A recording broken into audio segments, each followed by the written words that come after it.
Senator Dr. Rand Paul makes a referral to the Justice Department for the arrest of Dr. Fauci. The islands south of America are in turmoil. And the three things any functioning country needs. I'm Yo Grab a Gab. This is the new Cancel This show.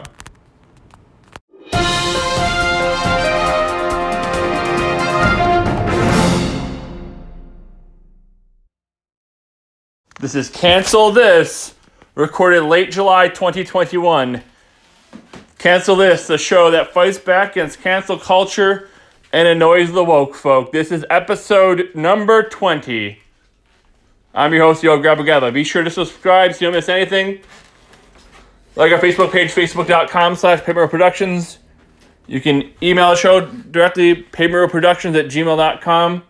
And subscribe. Click on the YouTube channel right there, YouTube, Paper Productions, for more. A lot to get to here in this episode here, late July 2021. So much going on. First things first, obviously I said definitely make sure you subscribe to anything. Facebook page, YouTube, and you can email the show directly, paperproductions@gmail.com, all of it right here on Paper Productions. So the first things first, Senator Dr. Rand Paul makes a referral to the Department of Justice for the arrest of Dr. Fauci. This is huge. Now, is it going to happen? Let's start there. Before you get all excited, keep in mind the Justice Department is the Biden Justice Department. Okay? So what's up is down, what's down is up in this Justice Department. For example, if you go into the Capitol building on January 6th, you follow a bunch of people in there, not knowing what's going on, and you trespass on federal property, you get thrown in jail indefinitely.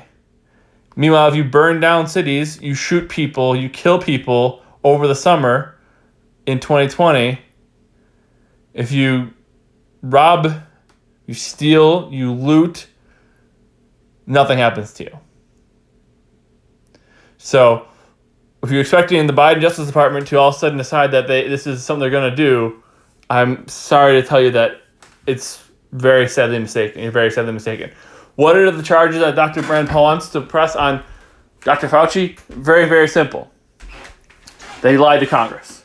Now, several Trump associates have gone to jail for lying to Congress, lying to the FBI, whatever. They're caught in gotcha situations.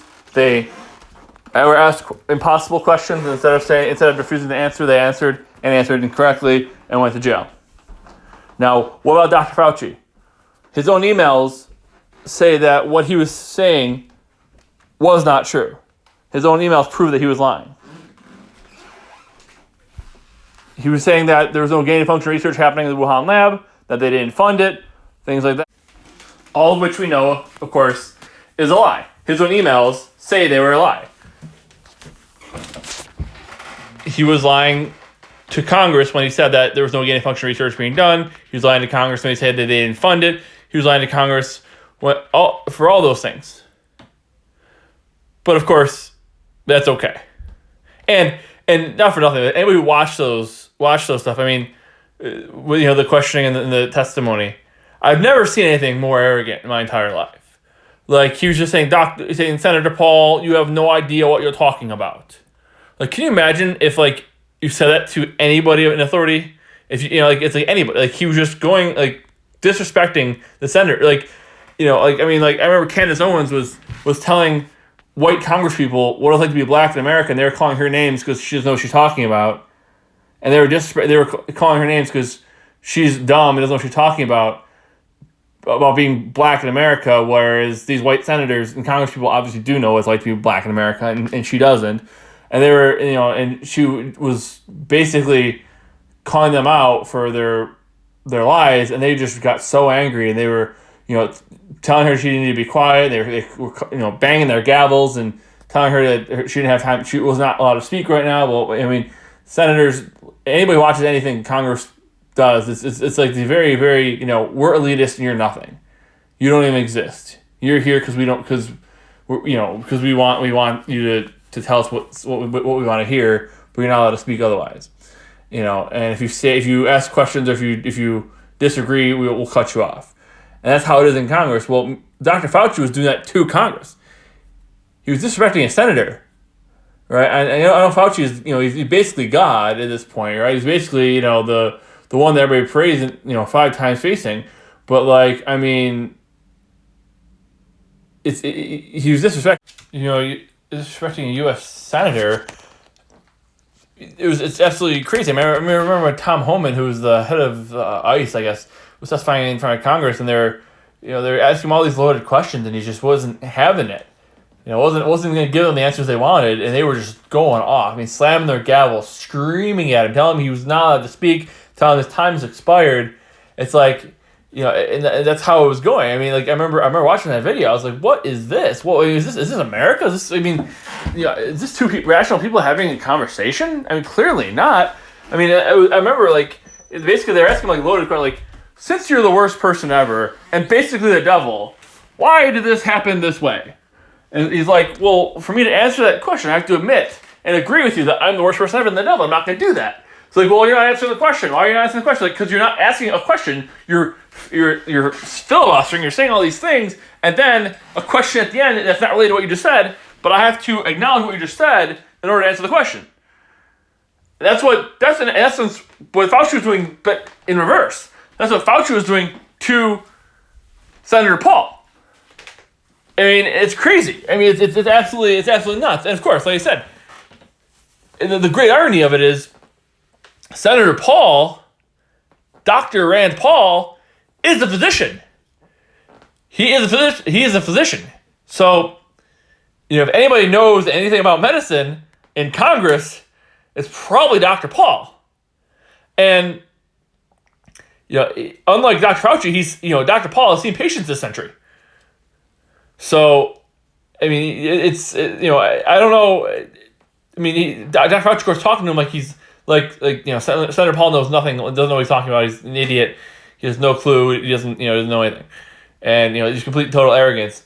But that's the thing. And of course, nothing's gonna come of it. Like I said, it's the Biden Justice Department. Nothing's gonna come of it. Fauci can lie to Congress all day. Nothing's gonna happen. But of course, when you're the media, you get yourself in this problem. You get yourself in this pickle. Because you really want Dr. Fauci to be the greatest thing ever. You have to hoist him up as the greatest human to ever live. He's the hero. He's just wonderful and perfect in every way. And, like I said last week, when you make somebody into a god, well, they're going to fail you because people are human. Humans are human. They aren't gods. They make mistakes. They do bad things. They do good things. Like I said, it's not all sunshine and rainbows. But of course, you built Dr. Fauci up to be the greatest thing ever. He is the hero. He's perfect. He's perfect in every single way. There's nothing he could ever do. It could ever be wrong. But now that it's coming out that he actually did do things wrong. He actually did lie to Congress. He actually did make up stuff. He said one thing to Congress, said one thing to the American people, and then his emails were saying other things. So he was lying, and he admitted to lying previously about masking and other things. But we have to make him to be the greatest thing ever because he was saying one thing and Trump was saying something else, and Trump's an idiot and Trump's horrible. So we have to make him sound. We have to. Dr. Fauci's perfect and Trump is evil because obviously one versus the other. The media has been the media's job. Ultimately, the news media's job is to report the news. That's what they're supposed to do. They're supposed to say this is what happened. They're not supposed to tell you what to think about what happened. They're not supposed to tell you here's what we want you to think about this. No, here is what happened. This happened. Do with it what you will. It's like a trade in the sports. Sports. This team traded this player for this player. Oh, well, the fans of that team will say, "Oh, that was a great trade. Oh, that was a terrible trade." They can think of it however they want, and maybe they'll ask an expert what the expert thinks of it, and the expert can say what they think about it. But the news media's job is to report the news, and guess what? They have been doing that in over 20 years. I'm sorry if I'm waking you up to this fact. I'm sorry if you're surprised by this. The fact is, the news media has not been reporting the news in a long time. They've been telling you what to think of the news. They're saying this person's good, this person's bad. Like this person, hate this person. They don't tell you the news. They tell you what to think about things. They tell you their opinion. News is all opinion at this point. Just about. And Fauci's great. And, so now, okay, we have the media now says, now that Fauci isn't perfect. Like they said he was. Now what do we do? Well, now we only have a couple options, right? I mean, what can we do? There's really only three things we can do. Since we've been saying Fauci's the greatest thing ever, since we've been running with this narrative, and it's not news, it's a narrative. This is what we want you to see. This is how we want you to see the world. So we're going to tell you this is what's going on in the world, so you see it the way we see it. Because if we show you things, and then you can see it for yourself that this is how things are going, then you'll see it the way we want you to see it. But we're also going to portray it in a certain light. We're not going to cover things that go against that. We're just going to tell you. We're going to tell you what we want you to think, and show you what we want you to see, and not show you everything else. So when something goes against that narrative, there's three options now. Option one is admit they're lying. Admit that, maybe we were wrong about this person, about this situation. Maybe we were telling you something that isn't true. Maybe we wanted you to see it a different way, and we were lying to you. Well, they're definitely not going to do that. There's no way they're going to do that. Okay, so what's option two? Option two is you turn it around. So they were asking, on all these talk shows about, did you hear how Rand Paul was attacking Dr. Fauci? And Dr. Fauci, Senator Paul, you have no idea what you're talking about. You have no idea what you're talking about. It's like, okay, well, he is a doctor too. Just keep that in mind. But either way, so he turned around and make Dr. Fauci look like a victim and Rand Paul look like a crazy person, like a lunatic. And yes, I know he has, ramen noodle hair. Okay, cool. And his dad was really, really right wing. He was he was a libertarian, and Senator Paul is similar, maybe not quite as far right, but still, a Republican senator. Okay, so we have to now make Senator Paul look bad, look like he's stupid, looks like he doesn't know what he's doing, because Dr. Fauci can't be the bad guy. Dr. Fauci can't be the villain. He has to be great. He has to be the hero. So the bad guy has to be Senator Paul. Okay. Or option three is just not cover it all. And they do a lot of that too. There's a lot of people, let's say like Hunter Biden, he's just a liability. He's just a liability to Joe Biden. Nothing he does helps Joe Biden in any way, so they just don't talk about him. Or they make him out to be a victim. Oh, he's this poor 52-year-old man. Meanwhile, we can go after the Palin kids who are teenagers and make jokes and say horrible things about them. But this 52-year-old man is off limits. Off limits. Meanwhile, Barron Trump we can make fun of all day, but we can say things about him, but we can't, no. Absolutely not. Can't go after Hunter Biden. We have to either make him look like a victim or just completely bury the story. That's what the media does. You think the media is telling you the truth. Some of the things they tell you may be true, but they're omitting 95% of the story.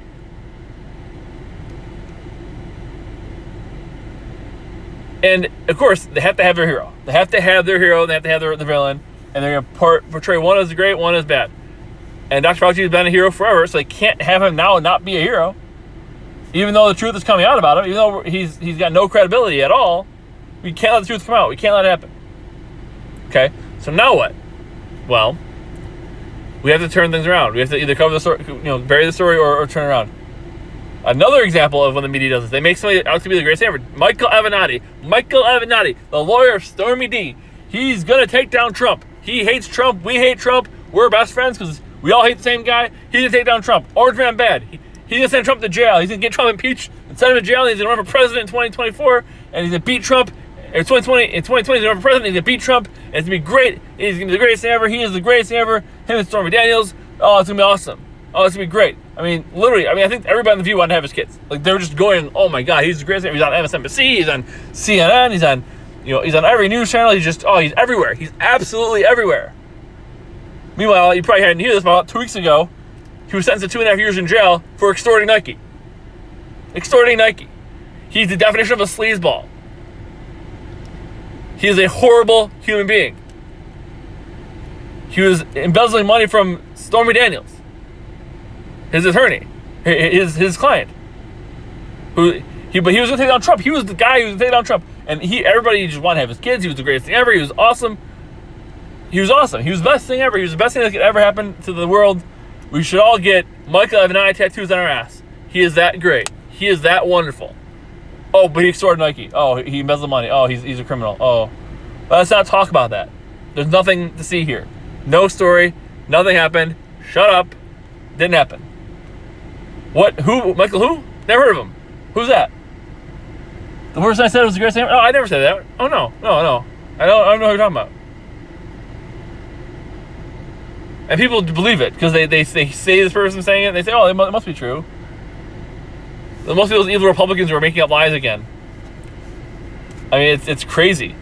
You know, he was supposed to be the greatest thing ever, and again, now the media, again, made up a story. They built this guy to be the greatest thing ever. Again, you can't build up humans to be gods because they are gonna fail you. People will let you down. People make mistakes. People do bad things. People do good things. People do bad things. Fauci did good things and bad things. When you make him be the greatest person ever, he is the hero. He can never do anything wrong.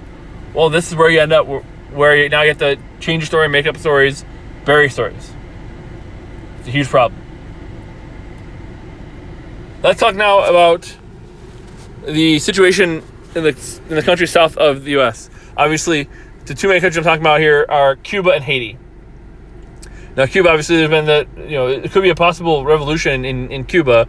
The Castros are not popular, obviously. Bernie Sanders says how great, this is the greatest thing ever. We love them. Cuba, it's great. They're awesome. They taught people to read and write. Yeah. Well, they don't do that in America anymore, so I guess that's good. But the people want their freedom, and the socialists and the AOCs in them, they're really quiet. Like, they're really quiet all of a sudden, right? I thought communism and socialism was the best thing that ever happened, and now it's like, where are you? What happened to that? What happened to socialism and communism being the greatest ever? People are protesting it in the streets. So, I mean, it can't be that great. People are protesting. People are fighting against it. People are willing to die and go to jail over, fighting against the Castro regime in Cuba. But we'll see what happens. I mean, again, here in the U.S., we're worried about somebody said a racist word, so we have to, cancel them and end their career. And what celebrity's wearing this? And what's the new show on Netflix? Instead of worry about countries that are close to our border, like Cuba and Haiti and they're 90 miles. Cuba's 90 miles from us. I mean, Cuba's right there. I mean, right off our border. And I mean, they could definitely cause some damage. And and so we have to see what the regime ends up being there in Cuba. I mean, all these socialists are saying how great Cuba is and wonderful and everything. Well, the problem, of course, is now our big issue we're having is it can't be that great because people aren't taking boats from Cuba to the U.S. Are they taking boats from Cuba to the U.S. They're not going the other way. They're not risking their lives leaving America to go to Cuba. Cuba's not really that great. But Cuba's got some major issues going on right now for sure. And so we'll see. I mean, I said if Cuba does fall, I mean, Cuba may not. They may hang on, and it may not be an uprising. But I feel like it's heading that way. People are upset and they want their freedom. Who could blame them? But it may not or may not end that way. We'll see. But I do know this: if it does fall, what's going to happen? Is China going to step in? Is Russia going to step in? Are they going to set up a communist country? Are they going to set up a dictatorship or a democracy or a republic? I don't know. It'll be very interesting to find out, and we'll see what happens if it ends up going that way. The other thing I wanted to talk about, of course, is Haiti, right? So the other part, the other island that's south of the U.S., is Haiti, of course, and Haiti's having plenty of problems too. I mean, they've had lots of natural disasters and things like that, which are just terrible. But the most recent thing that's happening here, and again, I'm sure nobody's heard this story because it's not anything anybody talks about, but Haiti had an election, a few years ago, for a new leader, and it's very chaotic. There's no electoral college. It's just there's not two candidates. It's there's multiple candidates, and you can vote for whoever, and voter turnout being what it is, and the winning candidate had like 17% of the vote or whatever, and they had the most votes, and they had like 17% of the vote, and it was contested. Election was contested, and the but they need somebody to run the government while they were figuring out who won. So the person who was leading, they said, all right, you're president interim, your leader, interim, until we figure everything else out. And so about a year goes by, and then they decide they provide, yes, this person who said they won, who's been running the country for the last year, they are indeed the leader. They did win. So in Haiti, that the president or the leader is only in charge for 5 years instead of 4, like it is in the U.S. So 5 years go by, and 4 years after they made it official, they say, hey, it's time for the next election to elect the next leader. And he says, oh, no, the first year didn't count because I was only interim. I wasn't actually president yet. That year didn't count. So there's a debate, and there's argument over who's right and who's wrong and whatever. And several people from the government resigned. The president fired a bunch of other people from the government, and so on and so forth. So complete turmoil, complete chaos. And unlike in the United States, the vice president there is no vice president in Haiti. The vice president is basically the chief justice of the Supreme Court. So in this case, it would be John Roberts in the United States. But that's the vice president. Well, while all this is going on, they're debating, well, is the person's term up? Can they continue? Blah, blah, blah. Well, naturally, what would have happened, according to Haitian law, is that the vice president would take over in the meantime while they figure it out. The vice president, of course, in this case, is the Supreme Court justice, head of the Supreme Court. Well, the head of the Supreme Court died of coronavirus. So there's no vice president. So it's just the president. So now they're kind of figuring, okay, well, now what are we doing? No, there's no vice president. There's just a president. We don't think he's really president anymore. We're debating if he should be president. A bunch of people in Congress quit. A bunch of people got fired. A bunch of people resigned. Whole big chaos. And then a bunch of DEA agents, allegedly, right? They said they were DEA agents. They were there to raid the president's compound, right? It's a heavily guarded compound where the president lives in Haiti. And they said they're going to raid it because they thought they have suspicion of drugs being there. And they're like, okay, that's weird, but okay. So let them go in. And I guess the kids got away. They hid. But they tortured and shot the wife of the president. She's, I guess, in serious condition. And they tortured and killed the president of Haiti. And then left. And nobody said anything. They discovered the body next day, whatever. And of course, they said they were, U.S. or Mexico DEA agents there to do a raid, and there's no evidence of that being true. But that kind of stuff is pretty standard, I guess, in Haiti, that they do have drug raids and that kind of stuff and whatever. So now, president's dead, the vice president's dead, a bunch of the government officials are not in. They resigned. So they're down to the 7th person in charge. Basically, the mailman now is now in charge of Haiti. It's a mess, complete mess. So with that going on, and then Cuba as well, all kinds of turmoil in these other countries. And what's going to happen? I mean, are we going to have, again, is Russia, China going to try to influence what happens right off our shore? I don't know. Is Joe Biden going to stand up to them? I tend to believe he won't. As he hasn't yet. He hasn't shown he's willing to do that yet. So we'll see. But that's, again, another very chaotic situation south of the U.S. border. In the countries down, in the islands south of the U.S. So we'll see what happens with those. And third thing I want to talk about here, third topic here today, I want to talk about there's 3 things that every country needs. And it was written actually in a book by Dr. Savage, Michael Savage. And Trump kind of took this and made it his thing he's running on. But I'm going to kind of talk about this a little bit and kind of compare it to other countries and kind of, things like that. There's 3 things that every country needs, functioning country. And they are a border, a language, and a culture. Borders, language, culture. Those are the 3 things that a country needs to be a functioning country, to exist. And so a border, obviously, when you open up the U.S. border, the southern border, to anybody who wants to come in, you don't have a country if you don't have a border, right? If you say, hey, this is where our country starts, but you can come in and you can do whatever you want. You can set up just outside of that and still be part of the country. You can do whatever. You can come in and live wherever. You know, we're not going to enforce. We're not going to not let you come in. Then you don't have if you don't enforce the line that is your country. This is where our country starts. This is where it ends. If that you don't do that, then you don't have a country, right? And all these people saying, "Oh, just let everybody in. Let everybody in." Okay, you let them in your house. You know, open your doors, put up a giant sign, free stuff, and then let anybody come in who wants to come in, and see what happens. Do you think good things will happen if you do that? But if you don't have a border, if you don't set up border protection, border security, if you don't secure your border, you don't have a country. Look at China. Look at Korea, right? You're in Korea, you're in South Korea, accidentally cross the border in North Korea. What do the North Koreans say? Oh, it's okay, you didn't mean to. No, you're probably dead or in jail for crossing their border. Or China. Or Russia. Mistakes don't happen like that in that country. I mean, look at the basketball players from like a few years ago. There was Lonzo Ball, I think was one of them maybe.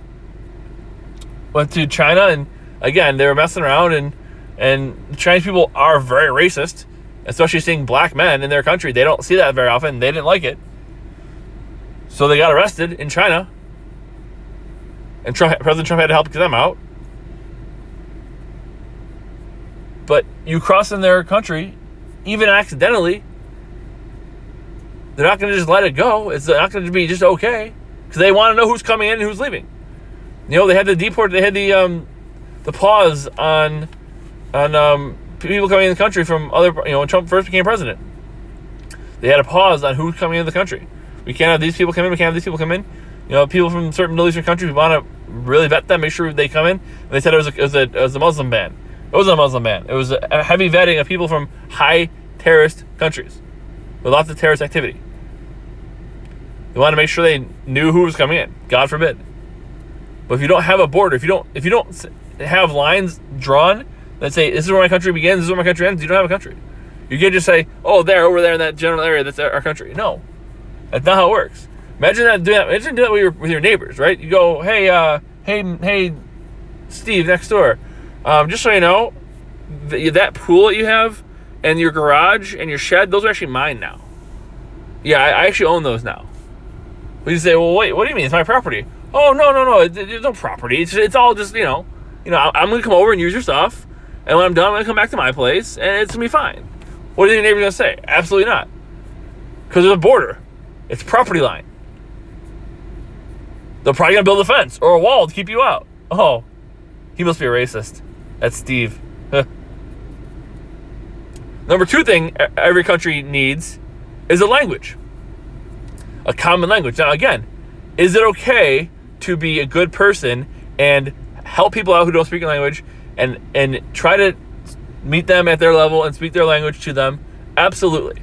Absolutely, it's a good thing to do. Does it mean that everybody has to do that? No. Does it mean that like I said, I mean, I've seen government forms that were printed in every language known to man. Every language. And yes, it's good to have that as an option. But should that be a requirement? No. Should everybody have to learn every other language so they can speak to every other person? No. The point is, come to the country, speak the language. Can you imagine going to China, going to, again, Russia, going to other countries, going to Africa, and saying, hey, I know I don't speak your language, but can you speak mine for me? What would they say? They'd probably kill you. Because we speak our language here, and if you want to communicate with us, you learn our language.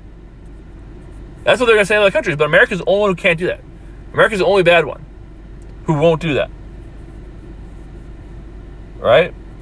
Speaking of which, too, I mean, again, Joe Biden is having the UN come in, is allowing the UN to come in and rate the U.S. and look for, see how the U.S. is doing in terms of racism and social issues and things like that. And basically rate the U.S. on how they're handling civil liberties and that kind of stuff. Why do we need that?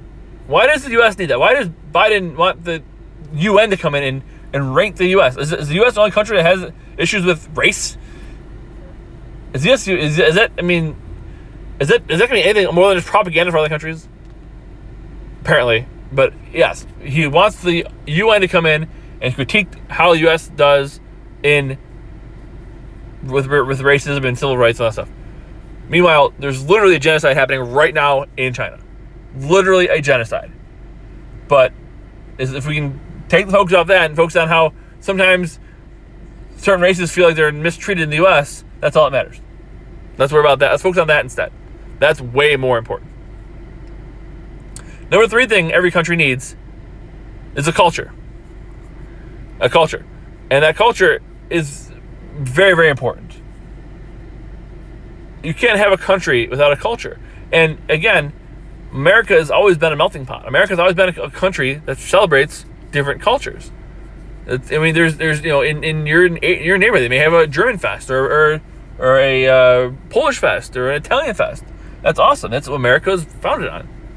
But those are starting to go away because of racism. Because, well, we need to have this celebration, and these people we can't have German festival. Germans are responsible for World War II. We can't have an Italian festival because this and that. And it's funny too because America's sin of slavery is way worse to the left than the Holocaust, because you don't hear people saying bad things about Germany like they do about the U.S. Like the left hates the U.S. more than they hate Nazi Germany. You won't hear them say as many bad things about Nazi Germany as they do about the U.S. because of slavery. But again, if you don't have a culture, if you don't have a bunch of people who appreciate that they are American, who appreciate that they live in a great country, a free country, who liberates the world when needed, who will step up and send their men to die to protect other countries who need their help. I mean, again, I said America's racist, America has problems. Sure. Have you been to China? Have you been to Korea? Have you been to Russia? Have you been to most parts of Europe? They don't care. Like China is laughing. Bill Maher said that, if you're silly people, you're going to get what you get. And America's being very silly. They're canceling Dr. Seuss, quote unquote. I know they didn't cancel it. They stopped making the book, blah, blah, blah, because they wanted to. Okay, great. Because they got pressure to do it. Let's call it what it is. They got pressure to do it, so they did it. They gave in. They caved. But they're saying, oh yeah, we're worried about Dr. Seuss drawings. Meanwhile, China is building up its empire. It's taking over parts of the world. They're energy independent. They're becoming the superpower in the world, while we're fighting about, well, that drawing looks like it could possibly depict a nation in a bad way. And do what the Asians who read that book think? They think that's silly. They're not complaining. It's the white liberals that are complaining. Pay no attention to what's going on with the growth of communism and socialism. Pay attention to this book that was written 50 years ago, and there's some drawings that look weird. Okay.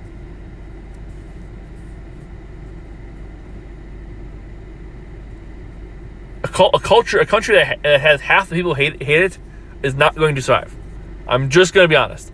A country that has half of its population that hates it is not going to make it. It's just not.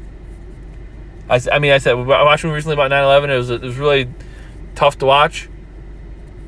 But again, I think about it. If that happened today, what percentage of the country would be on the side of the terrorists? What percent of the country would be the Ta-Nehisi Coates, the writer of Captain America, I think, right now, and maybe other ones, said that when 9/11 happened, he was sitting on his apartment, the roof of his apartment, and saw the plane towers and felt nothing because he hates the country so much. Like, how many people, and younger people, and people in, how many people would blame the United States for 9/11 if it happened today? We shall never forget. We promised we would never forget. I'm sorry to say, a lot of us have forgotten. Our culture is not where we rip people's tongues out for saying things we disagree with. we're still brothers and sisters. We still live in a great place where we build each other up, not tear each other down. That used to be our culture, and it's slipping away. I'm not talking about race. I don't care about race. Every race, ethnicity can be great. Feel free to practice whatever religion you want to practice. Pray to whatever God you want to pray to, and live by whatever creed you want to live by. But our culture has always been one of support and love and prosperity. We want all people to succeed, not some people to succeed more than others because, we have to tear this one down and help this one come back up. No. Everybody works hard. Everybody helps each other out. When's the last time you did anything with your neighbors? People don't do block parties anymore because they don't associate with their neighbors anymore. So a border, a common language, and a common culture is what all countries need to survive. And if ours starts slipping away, we will be like other countries. We will. And not in a good way. China has its own common language. China has its own common culture. China has borders. And they keep expanding those borders. They have two languages, they have two dialects of the same language, but they have the same country. Same border, same language, same culture. And the U.S. needs to find its way again with its same common borders, language, and culture. Be sure to subscribe so you don't miss anything. We try to get this out every single week. Like I said, it's been about a week since we got the last one out. Really look forward to some more feedback. I've been getting a lot of great feedback, and I really appreciate it. You can like our Facebook page, facebook.com/PayMoreProductions. You can like our YouTube channel. Subscribe, share the post, tell your friends. Email the show, PayMoreProductions@gmail.com, like I said, Facebook and YouTube as well. I'm Yo Gabba Gabba. Thank you for listening. Try to get out another video, another recording soon. And keep your head up. Things will always get better. The sun will always rise tomorrow. Until next time, bye, Dan.